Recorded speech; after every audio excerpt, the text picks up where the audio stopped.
The engagement step, conducting long-range strikes to suppress the target. All right, in this quick look, we're now going to start looking into the first of the two different types of engagements that you can do as part of the maneuver warfare game during the engagement step. The first one is probably me the one that gets used the most often, which is the long-range strike type of engagement. Long-range strike is pretty simple. You have one firing unit firing against one target. So it is, we'll say it's the blue player's turn right now. Blue, it's the engagement step of their turn.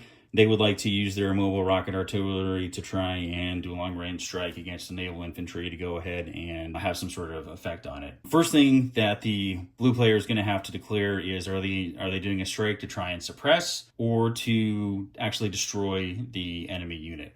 Suppress means you are simply basically making that unit go into self-preservation mode. It's not removed from the board. It doesn't cause any loss of will to the enemy, but it's going to be useless for the rest of the turn. In order to suppress, you need simply a strike value that is at least one higher than the resist value of the target unit.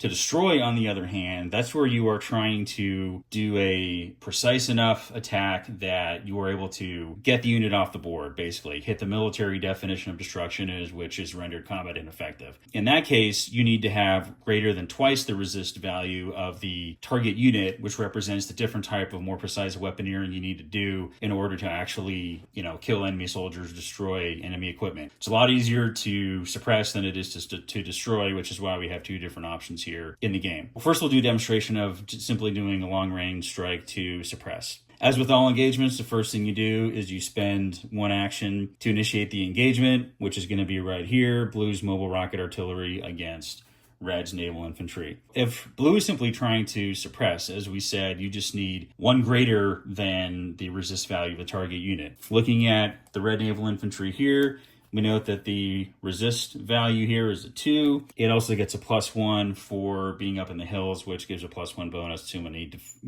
defending unit in an engagement, which makes the naval infantry's total resist value equal to 3. Taking a look at the mobile rocket artillery strike value here, hey, it's already at a 6. Blue is essentially automatically able to suppress that Red naval infantry without doing anything else. If that's what Blue wanted to do, Red's naval infantry is now suppressed, flips over. As we said in the video talking about detections, when a unit is upside down, can't be targeted by anything else for the rest of the turn. However, it means it's game text, everything else on the card is not on the board and is not active available to the controlling player. Red doesn't lose the effect of the naval infantry. However, if they were using that naval infantry to control this domain, to control an objective or key terrain, or if they were hoping to do some sort of strike back towards a blue unit, can't do it. That red unit is basically in complete self-protection mode, doesn't care anything else about survival at this point until the end of Blue's turn here.